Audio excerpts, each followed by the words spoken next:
Right, let's actually direct our criticisms towards the right person. Tuchel, 100%. Fully on board with all the criticism directed at Tuchel after that performance against Argentina. It was cowardly, it was gutless, it was the same thing that he criticised Gareth Southgate for just, being too afraid to be knocked out of the tournament and not going on to try and win the tournament. I'm fully on board with that. It's exactly what, me, many other Newcastle fans have criticised Eddie Howe for this season, of just sort of sitting back and trying to defend leads and then ultimately losing, as we lost 27 points from winning positions this season. So I'm fully on board with any criticism of Thomas Tuchel. The criticism that I'm not on board with is the multiple posts that I've seen of people trying to criticise Elliot Anderson, not only for this game against Argentina, but also the criticism of Elliot Anderson over the course of the tournament. The only way that I can try and explain anyone trying to criticise Elliot Anderson off the back of that tournament is simply that he's not a household name or something. So they think that because he's not a household name like Rice or a Bellingham, that he's not as good as them. And fair enough, he's not as good as Bellingham.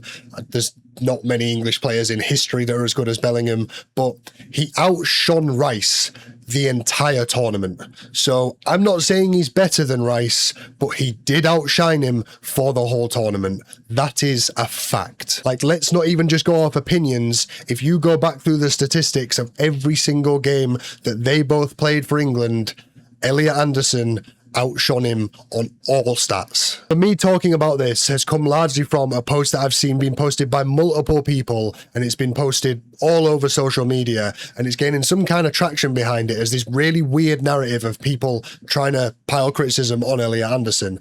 The post that I keep on seeing is it's like an animation of the Argentina's first goal, which obviously the one with Fernandez on the edge of the area, and people are criticising Elliot Anderson's role in this. Elliot Anderson actually did something really smart in this, and I'll explain why, but I'm going to show you exactly which post I'm talking about. So this here is the post. It is taken from an original post that said, look at England's shape, look at Elliot Anderson, right? So that it is trying to create the idea of focus on Elliot Anderson to try and pile criticism on Elliot Anderson. Surprisingly enough, it's from an Arsenal page, so it's kind of obvious what they're trying to do there. It's an Arsenal page that simply doesn't like that Man City spent this much on a player, so they're trying to pile any kind of negative sort of narrative onto that player in any which way they can. But let me show you what they highlight as this post plays through. So let's get started. So play the ball out there. I'll pause it. So they've shown a Messi as a 1v1 with Jed Spence, and they've got Anderson is covering the space that Fernandez would be dangerous in that space. And if we move it on, Anderson notices that there's a danger here because Spence is in a 1v1. So he notices there's a danger and he moves over, to which it now highlights that there is a 2v1 and Fernandez is in loads of space. Now, if we focus on the colours here, the way that he's tried to sort of paint the picture, it's saying that red is we've got it covered, blue is a space that we don't have covered, right? So what he was saying before is that the 1v1 wasn't a problem, the 2v1 also isn't a problem, but this big space here is a problem.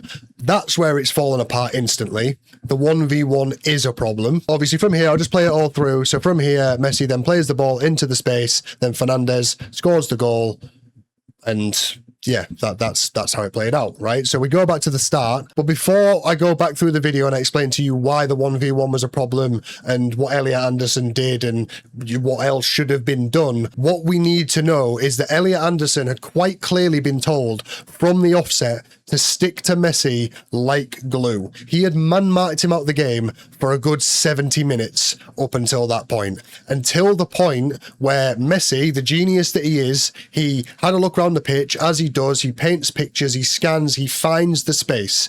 He realised that Elliot Anderson was going to be stuck to him like glue if he stayed in the centre of that pitch. So Messi, as I said, being the genius that he does, thought, right, I'm going to go out onto the right side of the pitch because he's a central midfielder. He will not follow me out to the right side of the pitch because that would mess with their entire team shape. Messi knows he's not going to do that. So when Messi is in the centre of the pitch, Elliot Anderson knows he's his responsibility. When he's out on the right, he's like, right, I can't follow him out there, so I'll have to leave him to Jed Spence or O'Reilly or whoever's out there at the time. And when he steps back into the centre, that's when he's my problem again. I'll be on him like a hawk. Which, if we go back to playing this, is exactly what happened. So if we go here, ball goes out to Messi. Ed Spence is in a 1v1.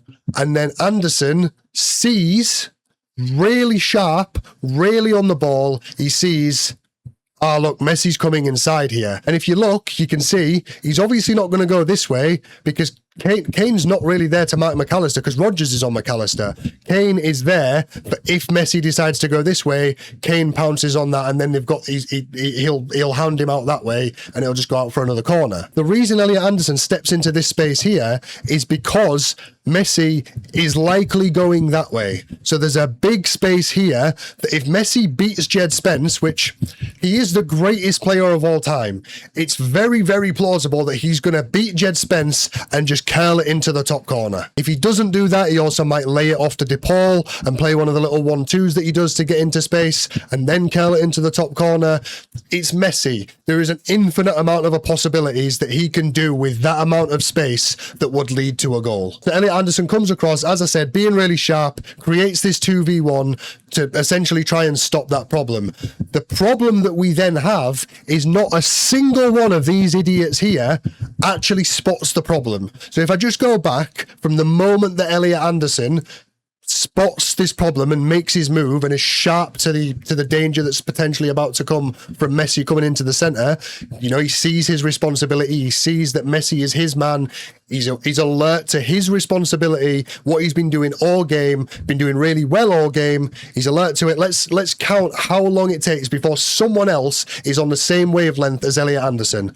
1, 2, 3, 4, so almost 5 seconds at that point before Jude Bellingham is like, oh, fuck, and runs out to him. By that point, it's too late. And the thing is, right, 5 seconds might not seem like a long time. 5 seconds when defending a set piece at the top level of football, at the elite level, 5 seconds when defending a set piece is a fucking eternity. When we're talking about this level of football, the margins are so fine. Like, a second can be a long time. A second can make a difference.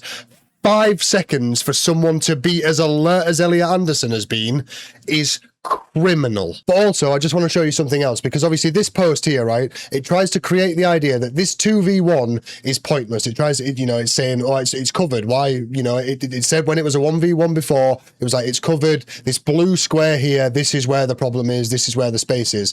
As I said, the 1v1 was a problem, but it's trying to create the idea of like, why have you now created a 2v1? It's unnecessary, right? Just bear in mind with me here. So if I just scroll up a bit, just so you can see the full picture of it, right?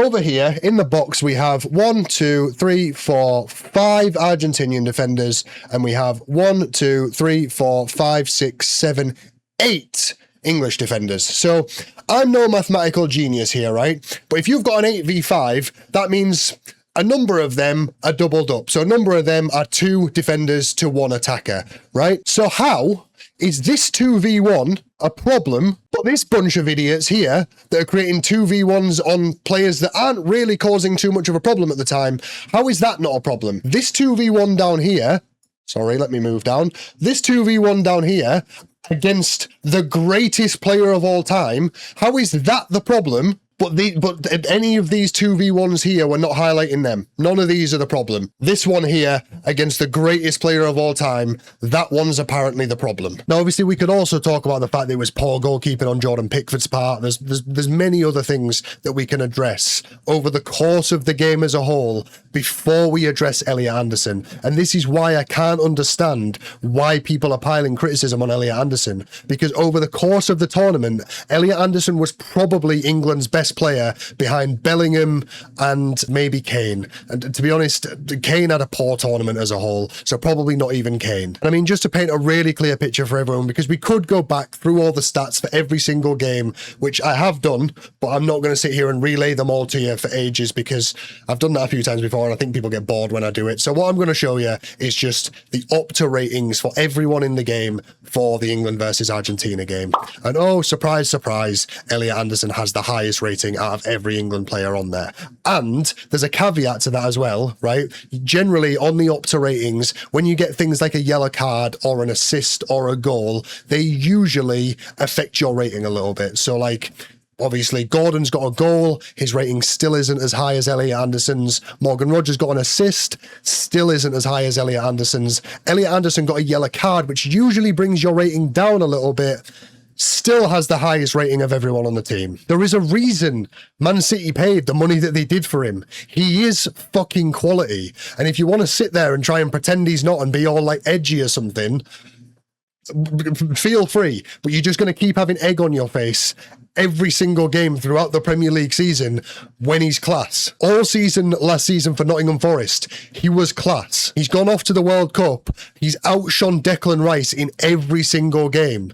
He's going to be able to do it at the highest level because he has for this whole tournament. So to assume that he's not going to be able to do it at Man City when he's managed to do it at a World Cup, of course he's going to be able to do it for Man City. The way that he man-marked Messi out of the game for the first 70 minutes should say enough. The way that Messi had to go out onto the right side of the pitch. The only time that you can even say he really caused a problem for Elliot Anderson in the centre of the pitch was the time that Elliot Anderson got a yellow card, because Messi had already gone past 3 other players, and then Elliot Anderson was just like, right, you've gone past them 3, I'm not having this, and just ran into him and clattered him. As I said, the fact that Messi eventually was like, nah, I'm not getting any joy in here with him on my ass constantly.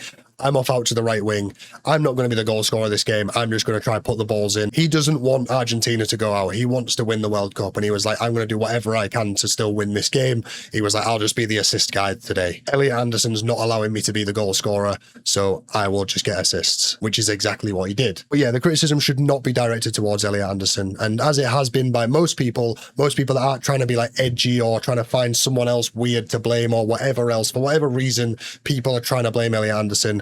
Most people, normal, are blaming Thomas Tuchel for the way that he set up, and that makes complete sense. I've seen it enough from Eddie Howe over the course of the season to know when a team has just parked the bus and is trying to hold on to a lead, and it never fucking works, just as it didn't work for us all season, losing 27 points from winning positions. It doesn't fucking work. It especially doesn't work when you have the greatest player of all time trying to unlock that. So yeah, anyway, speaking of Newcastle, the depressing reality is that I now have to go back to focusing purely on our transfer window for at least the next sort of like month, which is hard to swallow. It's really hard to swallow because the World Cup, England, it was giving me a nice distraction, and now I have to fully, the only thing football-wise I have going on is just us doing fuck all and seemingly going backwards. So yeah, fun. So obviously, if you haven't already, subscribe so we can navigate through this transfer window together, because we're going to need each other. We really are. But for now, that's all the noise for this one. Until the next one.